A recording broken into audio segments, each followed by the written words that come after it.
Assalamualaikum warahmatullahi wabarakatuh. Alhamdulillah, alhamdulillah wa syukurillah. Wassalatu wassalamu ala rasulillah. La na'biya ba'dah amma ba'du.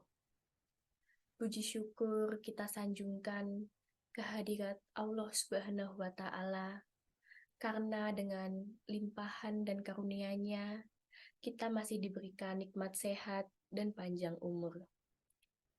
Tidak lupa sholawat serta salam semoga tetap tercurahkan kepada junjungan kita, Nabi besar Muhammad Sallallahu Alaihi Wasallam.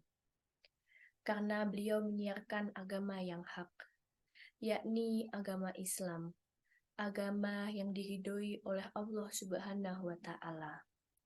Semoga kita semua termasuk ke dalam umatnya yang diberkahi. Amin, amin ya robbal alamin. Bagaimana kabarnya teman-teman sekalian? Semoga kita selalu diberikan kebahagiaan, kesehatan, dan keberkahan dari Allah Subhanahu wa Ta'ala. Pada kesempatan kali ini, izinkan saya untuk menyampaikan sedikit ilmu mengenai sabar. Jadi, apa sih yang dimaksud dengan sabar, teman-teman? Jadi, sabar sendiri merupakan tindakan menahan diri dari hal-hal yang ingin kita lakukan. Menahan diri dari emosi dan bertahan serta tidak mengeluh pada saat sulit atau sedang mengalami musibah. Untuk bisa sabar, dibutuhkan kelapangan hati juga ketabahan. Kedua hal tersebut merupakan satu kesatuan yang harus dilewati untuk bisa berada di jalan Allah. Kualitas diri seseorang muslim akan terbentuk dari seberapa kuatnya seorang muslim untuk tetap bersabar. Semakin sabar seorang muslim, maka akan semakin kuat dalam melewati setiap cobaan yang Allah berikan. Sabar itu memang mudah diucapkan ya teman-teman, namun terkadang sulit diterapkan. Bahkan terkadang sangat sulit untuk diterapkan.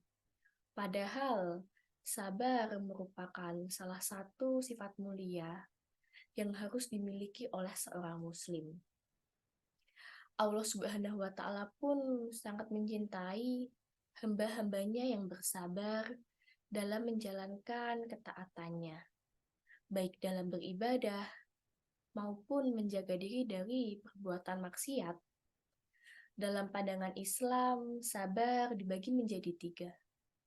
Sabar dalam menjalankan semua perintah Allah, sabar dalam menjauhi semua larangan Allah, dan sabar terhadap segala ketentuan dan keputusan yang Allah berikan.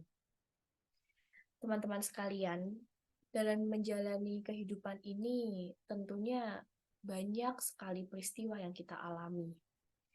Mulai dari peristiwa yang baik dan menyenangkan, yang membuat kita bahagia, sampai dengan peristiwa yang tidak mengenakan, yang terkadang membuat kita sedih, galau, overthinking.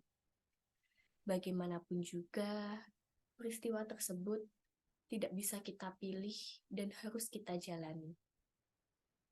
Peristiwa, masalah, ujian, cobaan, semuanya akan datang dan silih berganti dalam kehidupan kita. Tidak sedikit peristiwa tidak mengenakan terjadi dalam hidup kita. Justru peristiwa inilah yang benar-benar akan menguji keimanan kita sebagai seorang muslim. Apakah kita sabar dalam menjalaninya, atau justru kita sibuk mengeluhkannya kepada Allah Subhanahu wa Ta'ala? Apabila seorang muslim menghadapi cobaan dengan penuh kesabaran, maka akan dihadiahkan baginya pahala dari Allah Subhanahu wa Ta'ala. Apabila Allah mencintai hambanya, maka Allah akan menguji hambanya terlebih dahulu. Melatih kesabaran itu memang berat dan terkadang pahit, teman-teman. Namun, di balik berat dan pahitnya tersimpan buah yang sangat manis. Allah Subhanahu wa Ta'ala berfirman dalam surat Al-Baqarah ayat 153. Ya ayyuhalladzina amanusta'inu bis-sabri wassalah. Innallaha ma'as-sabirin. Wahai orang-orang yang beriman, mohonlah pertolongan kepada Allah dengan sabar dan sholat. Sungguh, Allah beserta orang-orang yang sabar. Teman-teman sekalian, dalam ayat tersebut disebutkan bahwa Allah bersama orang-orang yang sabar. Tidak ada yang lebih indah dan tidak ada yang lebih manis dari kebersamaan dengan Allah. Allah Subhanahu wa Ta'ala juga memerintahkan kita, hambanya, untuk meminta pertolongan dan tidak lalai dalam sholat. Sholat menjadi cara terbaik untuk mendatangkan jalan keluar. Bersujudlah dan rendahkanlah diri kita di hadapan Allah Subhanahu wa Ta'ala. Akuilah bahwa kita hamba yang tidak berdaya terhadap apapun. Mintalah petunjuk dan ketenangan. Kemudian terimalah bahwa musibah maupun masalah datang sebagai pengingat akan kelalaian kita kepada Allah Subhanahu wa Ta'ala. Sebagai seorang muslim yang baik dan beriman, tentunya kita harus bisa berlaku sabar atas apapun yang telah Allah Subhanahu wa Ta'ala tetapkan. Oleh karena itu, marilah kita berupaya untuk selalu sabar menerima ketentuan yang telah digariskan oleh Allah. Semoga Allah Subhanahu wa Ta'ala menjadikan kita hambanya yang selalu sabar agar menjadi orang-orang yang dicintainya. Demikian sedikit ilmu yang dapat saya sampaikan. Apabila terdapat kekurangan, mohon dimaafkan. Semoga kita semua senantiasa menjadi umat Islam yang berbakti pada Allah Subhanahu wa Ta'ala. Amin, amin ya rabbal alamin. Wassalamualaikum warahmatullahi wabarakatuh.